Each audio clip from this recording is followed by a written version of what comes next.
Last में आए ना वही की जब कार्यक्रम अरे हम चला कर हेल इसलिए ए बिक्के आगे और आगे कर लो और आगे ओके और आगे कर मिलन में और आगे जा जूम कर दे जूम मत करो ना यहाँ करेंगे जूम ना करे तो जूम नहीं ठाकुर जी की यहाँ बातें लगाओ सबके सामने थोड़ी हो आ जाए जब 10 मिनट कार्यक्रम अकेले में 5 बजे तक कथन हो मोहन और उनके मस्तों का जो बाहर मिलता है राज नहीं भीतर ही बातें होती हैं बाहर आती आवाज नहीं तंत्री के ही तारों पर अनुराग राग बज जाता है और झनकार सुनाई पड़ती है दिखलाई पड़ता साज नहीं। ये भक्त और भगवान की बात है जिसे एक बार जीवन में प्रभु का प्यार मिलता है उसे बस आंसुओं के हार का उपहार मिलता है। न पूछो दिल की बेकली का हाल मत पूछो न तन से प्राण जाते हैं न प्राणाधार मिलता है और दूर रहने पर भी न जाने क्या क्या बात होती है हृदय के तार से जब उस हृदय का तार मिलता है। आपस में दोनों भक्त और भगवान लड़ते हैं और झगड़ते हैं रूठते मचलते हैं लेकिन मुख कमल खिला खुश रहता है जाहिर होते नाराज नहीं। भीतर चर्चा चल मनोज जी ने भगवान को देखा तो दंडवत प्रणाम किया। भगवान ने कहा मनोज जी अब तो बहुत देर हो गई अब मैं जा रहा हूँ। मनोज जी ने कहा हमने आपसे पहले कहा था देखें हम स्वरूप भरी लोचन हम आंखें भरकर देखना चाहते हैं आंखें भरी नहीं। वो स्वामी जी कहते तृप्ति न माने ही मनुष्य रूप वो तृप्त नहीं हो रहे क्योंकि भगवान का रूप हमेशा एक जैसा थोड़ी बना रहता कि आप देखकर तृप्त हो जाओ। उसे आप जितनी बार देखोगे आपको नित नूतन ही नित नवीन मिलेगा नित नया मिलेगा। जो भी देखेगा सबको अलग ढंग का ही दिखेगा। और एक ही व्यक्ति जैसे गंगा आप नहाते हैं ना तो घाट पुराना है गंगा पुरानी है सब पुराना है लेकिन गंगा जल इतना नया है कि जब आप डुबकी लगाते तो फिर वो जल दोबारा नहीं मिलता। हर क्षण गंगा का नया ही जल है ऐसे ठाकुर जी का हर क्षण नया ही रूप है नवीनता है। मनोज जी उसको देखकर सब भूल गए। हर्ष दिवस तन दशा भुलानी पयो दंड इव कही पद पानी सिर पर से प्रभु निज कर कंजा तुरंत उठाए करुणा पंजा बोले दीन दयाल प्रभु अति प्रसन्न मोहि जानी मांगो मन जोई भाव मन महादानी अनुमान। भगवान ने उठाया मनोज जी को हृदय से लगाया और कहा कि तुम्हें जो चाहिए वो वरदान मांगो। क्या चाहिए? भगवान क्यों वरदान देना चाहते मनोज जी को? भगवान चाहते हैं कि इन्हें कुछ दे दें तो ये हमें जाने दें अगर देंगे नहीं तो ये हमें जाने भी नहीं देंगे। ये पता नहीं कब तक होंगे हम कब तक खड़े रहे हैं। मनोज जी वरदान मांगो। मनोज जी ने कहा कि प्रभु एक बात कहूं मैं चक्रवर्ती सम्राट रहा अपने जीवन में राजा रहा मैंने हमेशा लोगों को दिया है मांगना मुझे आता नहीं। आप कह रहे हो वरदान मांगो और मुझे आज तक मांगना नहीं आता। भगवान बोले हम बता दें कि तुम्हें मांगना कैसे है। तुम्हें मांगना नहीं आता तो मैं बताए देता हूं कैसे मांगना है बता दो महाराज। भगवान ने कहा तुम संकोच छोड़ दो। संकोची व्यक्ति मांग नहीं सकता। सब कुछ बिहाई संकोच छोड़ो। मनोज जी ने कहा ठीक है आप कहते तो संकोच छोड़ दिया मैंने। अब बताओ आपसे क्या मांगे। तो भगवान उनकी सरलता पर रीझ गए कि ऐसे सरल भक्त हैं इन्हें मांगना तक नहीं आता। तो भगवान बोले अब तुम हमसे और कुछ मत मांगो हमें ही मांग लीजिए। महाराज आप अपने को भी दे दोगे। भगवान ने कहा तुम्हारे जैसा मांगने वाला आ जाए तो हम अपने को भी देने को तैयार है। सब कुछ बिहाई मांग नप मोही मोरे नहीं अधेय कछ तोई। भगवान बालक रूप में है तो मनोज जी के मुंह से निकला दान शिरोमणि कृपा निधि भगवान को हंसी आई कि अभी कह रहे थे मांगना नहीं आता, कितना बढ़िया मांगना आ रहा है। आप किसी के यहाँ मांगने जाओ तो उसकी जरा प्रशंसा करो कि भैया अरे आपके तो बाप दादे इतने बड़े दाता रहे हैं, थोड़ी प्रशंसा करो, आप तो हरिश्चंद्र के वंश के हैं महाराज, तो ना देने वाला होगा तो भी कुछ ना कुछ देगा। अब मनु जी भगवान से कह रहे हैं दान शिरोमणि, आप दानियों में शिरोमणि, कृपा निधि। भगवान प्रसन्न हुए कि वाह बहुत बढ़िया, ऐसे में भी कोई नहीं देगा तो कब देगा, इतनी प्रशंसा कर रहे हो। बोले नाथ कहूं सती भाऊं, लेकिन मांगने में थोड़ा संकोच आ गया।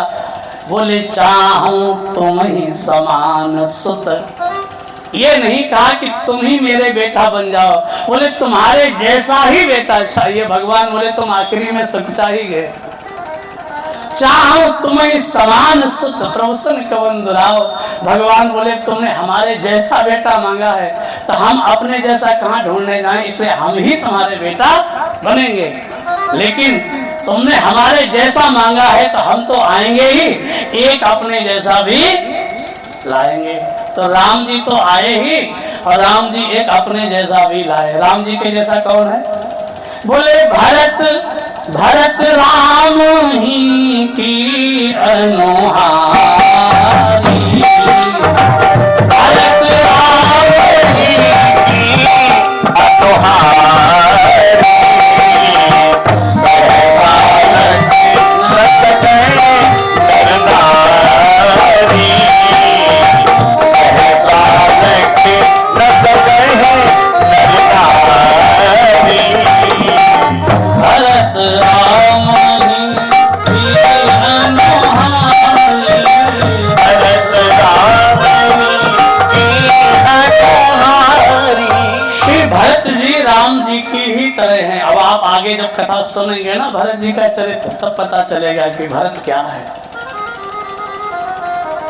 इसलिए भगवान ने मनु जी से कहा अब हम बेटा बनकर आएंगे तो जरा मेरे बाईं ओर देखिए, ये श्रीमती जो सीता जी है ना, बोले ये आपकी बहू बनकर आएंगी। आज शक्ति जही जग उपजाया, सो अवतरई मोरी है माया। हम माया के साथ अंशों के सहित आएंगे। कब आएंगे? जब आप अयोध्या के सम्राट होंगे, चक्रवर्ती। महाराज मन और शत्रुपा, भगवान ने शत्रुपा जी से भी कहा देवी मांगो वर जो रुचि तोरे, हे देवी तुम भी वरदान मांगो। तो श्री राम जी के मुंह से अपने लिए देवी शब्द सुनकर माता शत्रुपा के नेत्रों से आंसू आ गए। आपने मुझे देवी कहा। भगवान बोले कोई गलती कर दी क्या? बोले हाँ, आपने हमारे पति को अभी अभी वरदान दिया है कि आप उनके बेटा बनोगे। तो जब पति को वरदान दे दिया है कि मैं पुत्र बनकर आऊंगा, तो मुझे माँ कहना चाहिए कि नहीं? इसलिए भगवान ने यहाँ शत्रुपा को माँ कहा है। बोले माँ तो विवेक अलौकिक तोरे, कबहु न मिटी ही अनुग्रह मोरे। हे माँ। और फिर श्री दशरथ जी महाराज चक्रवर्ती सम्राट महाराज आज के यहाँ अयोध्या में पुत्र बनकर के प्रकट हुए। इन्हीं महाराज दशरथ जी के 3 रानियां हैं, कौशल्या, कैकेयी और सुमित्रा। इनके यहाँ भगवान राम जी का आज प्राकट्य होना है। आइए 2 मिनट के लिए अब हम लोग थोड़ा अयोध्या जी चलें। ये भूमि भी धन्य है। आप सब बनारस में हैं, काशी निकट है, यहाँ गंगा निकट है यहाँ। लेकिन अब श्री राम जी का आज प्राकट्य उत्सव है, रामलला प्रकट होने वाले हैं। तो हम लोग मानसिक भाव से श्री अयोध्या जी चलें। जो लोग अयोध्या आपके यहाँ से गए हैं वही उसी अयोध्या जी का चिंतन करें। जो नहीं जा सके हैं वो एक रथ पर बैठ लें और हमारे साथ साथ अयोध्या जी चलें। आप कहेंगे कौन से रथ पे बैठे? तो सबसे जल्दी पहुंचाने वाला एक ही रथ है, उस रथ का नाम है मनोरथ। अपने मन के रथ पर बैठिए और आइए चलें। सीताराम जी की प्यारी राजधानी लागे, राजधानी लागे, मन मीठो मीठो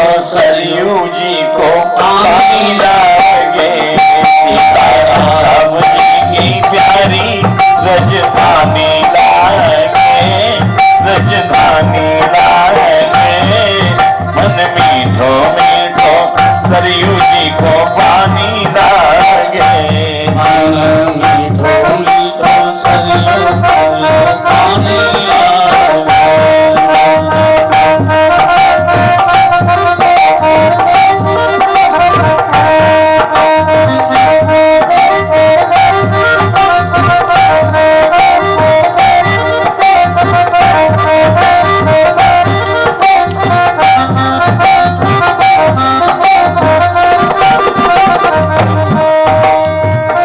कौशल्या धन की कई धन सुमित्रा मैया, धन सुमित्रा मैया। धन कौशिला धन के कई धन सुमित्रा मैया, धन सुमित्रा मैया। धन्य भूप दशरथ की अंगना हे चारों भैया, धन्य भूप दशरथ की अंगना खेले चारों भैया। मीठी कोतरी रचीली प्रभु की पानी लागे, प्रभु की पानी लागे। मीठो मीठो सरयू जी को पानी लागे। सीताराम चुनी प्यारी रज पानी लागे, रज पानी लागे। मीठो मीठो सरयू जी को पानी लागे। भाव से गाइए।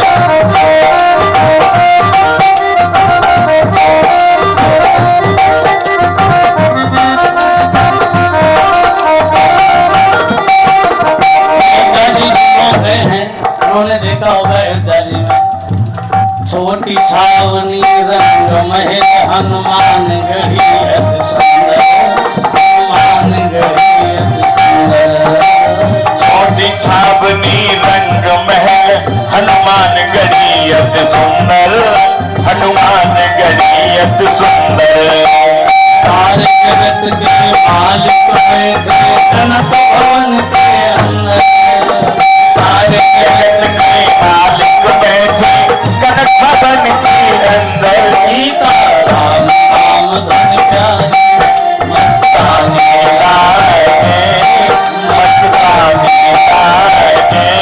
मन मीठो मीठो सरयू जी को पानी लागे।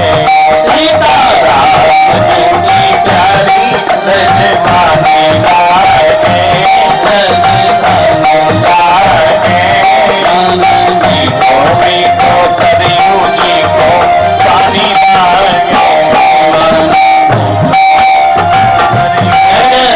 पानी लागे। अब तो श्री राम जन्मभूमि पर भगवान रामलला अपने दिव्य और भव्य मंदिर में विराजमान है।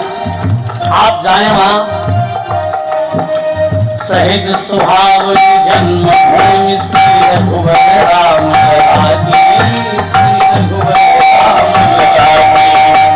सहज सुहावनी जन्मभूमि श्री रघुबर रामलला की, रघुबर रामलला की। जानकी महल की सुंदर शोभा लक्ष्मण जू के किला की, जानकी महल की सुंदर शोभा लक्ष्मण जी के किला की। यहाँ के कण से तो प्रीति पुरानी लागे, पुरानी लागे। मीठो मीठो सरयू जी को पानी लागे। सीताराम जी की प्यारी रज पानी लागे, रज पानी लागे। मीठो मीठो सरयू जी को पानी लागे। मीठो मीठो सरयू जी को पानी लागे। बोलिए अयोध्या धाम की जय हो, रामलला की जय हो, सरजू मैया की जय हो। जय जय श्री सीताराम।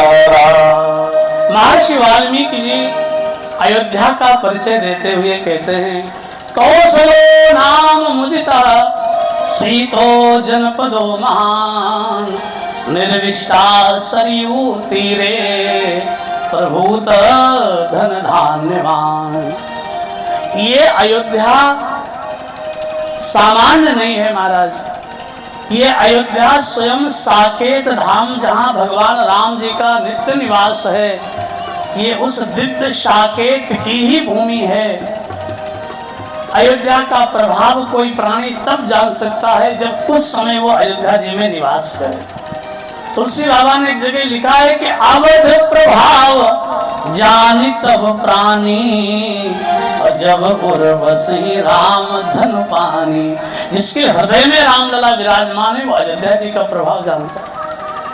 अवधपुरी रघुकुल मणि राव, अवधपुरी रघुकुल मणि राव, वेद विदित तेहि दशरथ नाम, वेद विदित तेहि दशरथ नाम, वेद विदित तेहि दशरथ नाम। ये अयोध्या के जितने भी सम्राट हुए हैं, जितने भी सूर्यवंशी राजा हुए हैं महाराज, प्रत्येक राजा का चरित्र, प्रत्येक राजा का जीवन आदर्श जीवन है। प्रत्येक राजा पर एक एक काव्य लिखा जा सकता है, और लिखा भी है विद्वानों ने। रघुवंश महाकाव्य में तो रघुवंश की बड़ी सुंदर विशेषताओं का महाराज कालिदास जी ने वर्णन किया।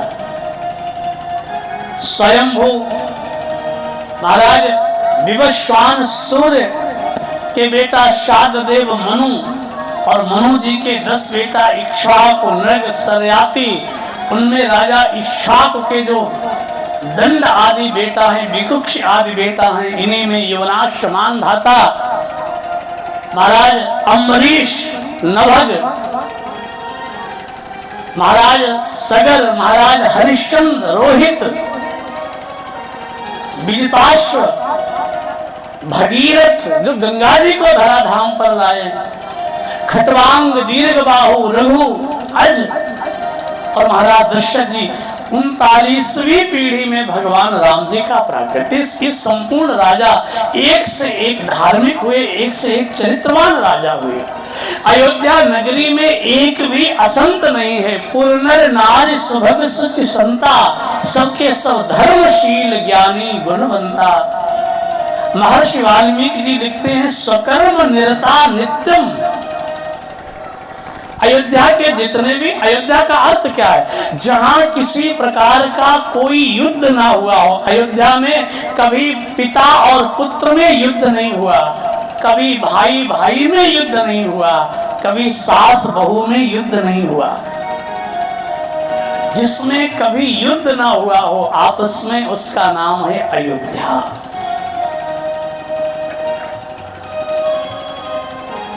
और यहाँ जब युद्ध हुआ तो त्याग को लेकर युद्ध हुआ। श्री राम और भरत जी में युद्ध है।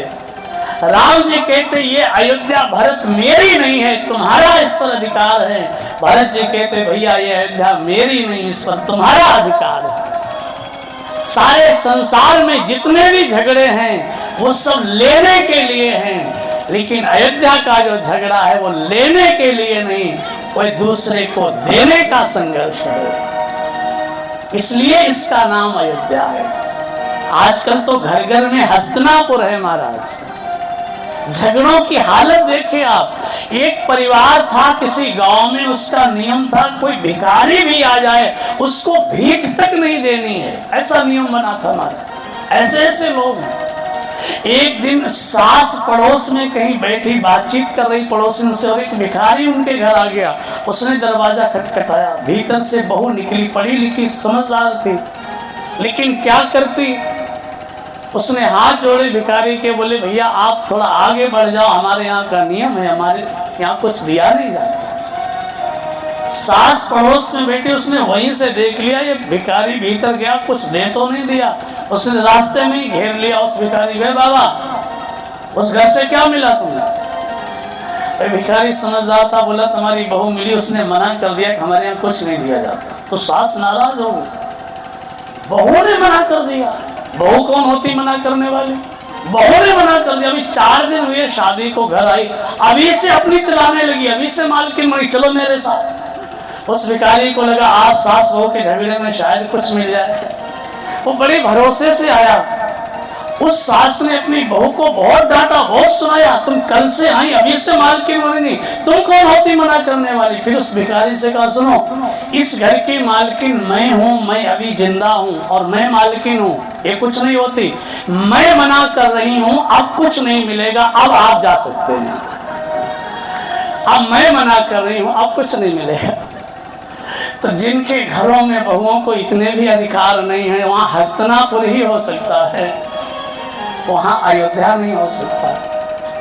यहाँ कोई कलह नहीं है महाराज। अयोध्या का वर्णन श्री वाल्मीकि जी महाराज कहते हैं, सर्वे नार्यश्च धर्मशीला, वहां के सभी लोग धर्मशील हैं। मुदिता शील व्रताभ्याम महर्षया इवा मलः, जैसे किसी सज्जन व्यक्ति का हृदय निष्कपट होता है, ऐसे किसी सज्जन व्यक्ति के हृदय की भांति अयोध्या है। भगवान ऐसे थोड़ी ना अयोध्या जी में चले आए। जहां श्री राम जी विराजे हैं, ऐसा सुंदर अवध है। सब नर करही परस्पर प्रीति, सब नर करही परस्पर प्रीति, चाहि स्वधर्म निरत शुद्ध नीति,